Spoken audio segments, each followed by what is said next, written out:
subiste un poquito grandes empresas, fundamentalmente de comunicaciones, telecomunicaciones. Creo que el tema de celulares, internet, eso obviamente tiene una gran demanda de reclamos. Y hoy en día, en estos 15 meses, todo lo que es el reacomodamiento de los servicios públicos, el tema tarifa, es básicamente lo que se lleva. Y también tarjeta de crédito, seguros, digamos, eso es básicamente lo que me parece preocupa más a los usuarios y consumidores. Aún siendo conscientes que había que actualizar valores de servicios, gas, luz, etcétera. Yo creo que todos eran conscientes, creo que en gran medida, algunos más, algunos menos, pero todos eran conscientes, todos éramos conscientes que había, que de la manera que estábamos no podíamos seguir. El problema, me parece que es donde radica la conflictividad, es a quién se le hace pagar el costo de los errores en materia de gestión de servicios públicos que hubo en los últimos años del kirchnerismo, ¿no? O en gran parte del gobierno de Kirchner. Me parece que ahí está el problema de estos 15 meses, que es que se ha recargado sobre los hombros y sobre los bolsillos de usuarios, de pyme y demás, el costo de esa transformación económica, y me parece que eso es lo que generó mucha conflictividad en esta materia en estos meses, ¿no? Claro, porque, y ya que tocamos el tema pequeña empresa y mediana, el tema costo es básico, ¿no? Empezar por esto y seguir por los impuestos y seguimos, y quedás fuera de competitividad. Es que, Eduardo, los servicios públicos tienen y el combustible, por ejemplo, pero el servicio de gas, el servicio de luz tiene una carga impositiva altísima. Entonces, cuando estamos hablando de quita de subsidios o de aumento de tarifas, también tenemos que entender que, digamos, paralelo a eso, o en conjunto, hay automáticamente un aumento de impuestos, porque el impuesto es un porcentaje del consumo que uno tiene. Sí, por litro de nafta te hablan de un 50-60% de impuesto. Exactamente, o sea, casi cuando uno carga gasoil o nafta, la mitad de lo que está pagando son impuestos. Y por ejemplo, en el servicio eléctrico, dependiendo del lugar en la provincia de Buenos Aires, se puede estar hablando de un 70-80% que uno paga sobre el consumo, ¿no? O sea que es casi paga la mitad también de impuestos en materia de servicios públicos. Y ahí es donde todos hacemos la cuenta rápida y con el sentido común, ¿no? Decir, mirá todo lo que pago, y a veces me doy cuenta y a veces no tanto, y del otro lado no vivimos en paz y en orden. Y no tenemos tampoco servicios de la calidad que requeriría o que diría que todo eso que pagamos, ¿no? Pasa también, a ver, esto también ocurre en servicios que no son ni monopolios ni regulados, pero que básicamente también muchas veces tienen una posición dominante en el mercado. Puede ser tarjeta de crédito, ¿no? Donde pagamos comisiones.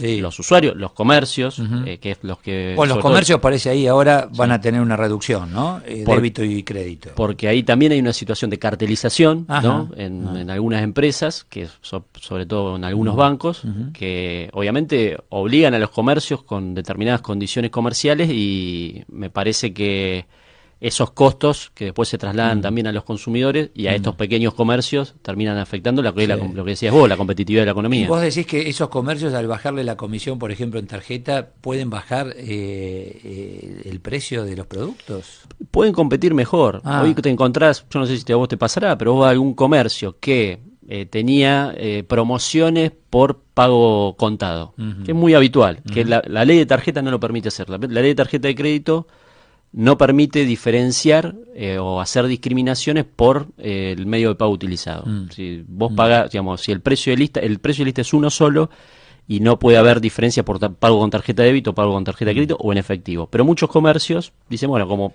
es una promoción que favorece al consumidor, si me pagás en efectivo, con billete, paga 10-20% menos. ¿Qué pasa? Ese comerciante, esa plata la agarra en el momento. Claro. O sea, si lo pagan con débito, con crédito, cobra los 18 días, le descuentan 3 puntos de comisión, le descuentan débito y crédito. La última semana del mes. O sea, que necesitan efectivo para cumplir con alquiler, sueldos, etcétera, ¿no? Exactamente. Entonces, digamos, yo creo que le permite a los comercios tener por lo menos un rango de competitividad un poco mejor del que tiene hasta ahora, ¿no? Sí. ¿Y cómo está el Frente Renovador? Contame. Bueno, yo creo que consolidado en lo que, sobre todo en lo que es la provincia de Buenos Aires, que es un poco la cuna del Frente Renovador. En un año tuvimos el año pasado también por todos estos temas, creo que presencia importante tanto en el Congreso Nacional como en la legislatura de la provincia, discutiendo estos temas que me parece que son los temas de agenda, el tema PYME, el tema ganancia, el tema jubilados, el tema tarifas. Creo que nos encontró con una posición clara y eso permitió que se consolide, digamos, el Frente Renovador, sobre todo básicamente en la provincia de Buenos Aires, en todo el país, pero en la provincia de Buenos Aires obviamente que es, como te decía antes, la cuna de este espacio. Sí, y en un momento donde el argentino, el bonaerense, decís, qué sé yo, tal vez esperaba un cambio, el cambio no llegó, pero ahora cuál es la opción, y ahí empezás a hacerte preguntas, ¿no?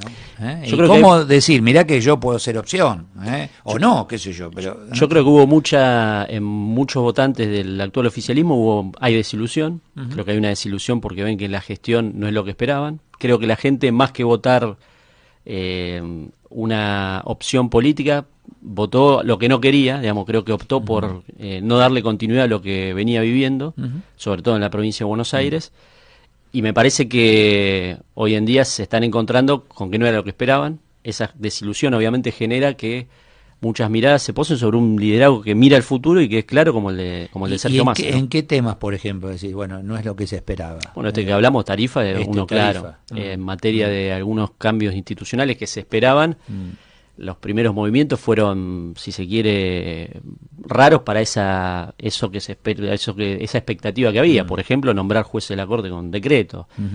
O el decreto que permite a los familiares blanquear dinero no declarado. Bueno, todas esas cuestiones, más los casos de Avianca, de Correo, creo que todas esas cuestiones, me parece, y las fallas en la gestión me parece que terminaron desilusionando a muchos, inclusive muchos votantes de Cambiemos en el 2015. ¿Vos creés que esto, por lo que hablan en tu espacio, ¿no? Ya salgo un poquito de tu trabajo específico, esta intención de quedar bien con Juan y con Pedro, de no definir los cortes de ruta, los cortes de avenida, hay que definirlo, decir, bueno, toma posición. Es que la gestión es solucionarlo. Eso. La gestión es eso. Si uno piensa que siempre va a dejar contento a todo el mundo, me parece que se equivoca. Uno obviamente hay intereses encontrados y el Estado está sobre todo para arbitrar esas disputas, ¿no? Entonces, ¿cómo arbitra la disputa entre el que quiere circular y el que quiere manifestar? ¿Cómo arbitra la disputa entre el docente que quiere mejorar su salario, pero hace un paro o un reclamo con el paro de por medio? Bueno, creo que el Estado, esto va más allá de los gobiernos, el Estado, el que arbitra esas disputas, esas tensiones, y me parece que hoy no lo está haciendo bien. Es que en realidad no es quien trabaja y quien se manifiesta por un tema salarial, es quien trabaja y quien delinque, porque vos podés tener la necesidad de actualización de salario, todo válido, pero podés manifestarte de otra manera. Sin llegar al delito, a cortar una avenida, a cortar una autopista. Sí, eso se nota. Y ahí mucho. Es donde me parece que empieza, ¿ahora qué hago? Porque me están provocando, porque me están... ¿qué solución encontrarían ustedes ahí? Yo creo que esa conflictividad social, si se quiere, se ve mucho, sobre todo Buenos Aires, Gran Buenos Aires y La Plata, donde estos reclamos obviamente están más a flor de piel y se vienen a hacer en este ámbito.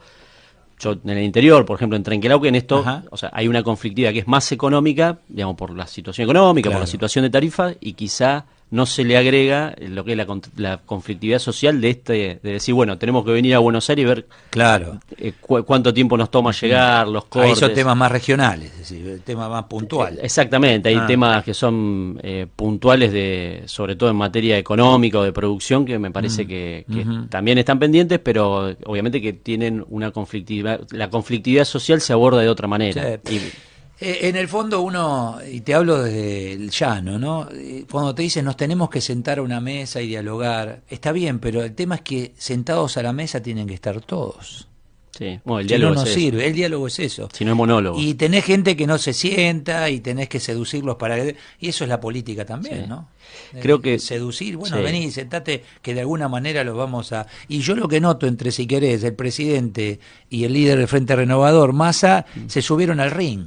Este fin de semana el tema con Mirta Legrand. Digo, ¿qué necesidad tenías de subirte al ring? Uno y otro, es decir...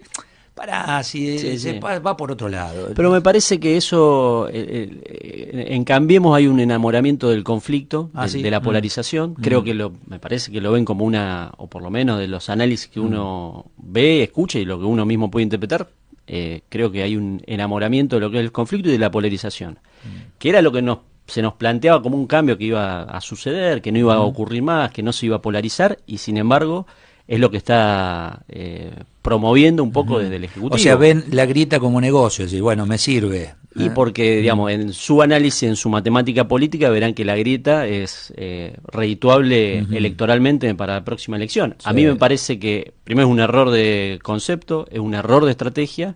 Obviamente lo tendrá que analizar el oficialismo, nosotros lo vemos de otra manera. Creo que la grieta no es tal, creo que la gente no vuelve al pasado, o sea, la gente no va a elegir entre lo malo y lo peor, sino que tiene esperanza de que haya un cambio, con un liderazgo definido como el de Sergio Massa y un equipo que está aprobado también en combate, en materia económica, en materia de tarifa, que han resuelto situaciones muy complicadas del país, como puede ser Roberto Labaña, Aldo Piñanelli, Martín Redado, gente que tiene experiencia en pilotear situaciones difíciles y también en materia social, como por ejemplo Daniel Arroyo. Me parece que hay un equipo que está, como te decía Eduardo, probado en combate y me parece que esa esperanza y el hecho porque estemos mal, no volver a lo peor, me parece que es lo que va a primar en este periodo, ¿no? Gracias, Hernán. No, gracias, Hernán Albizu. El locutorio.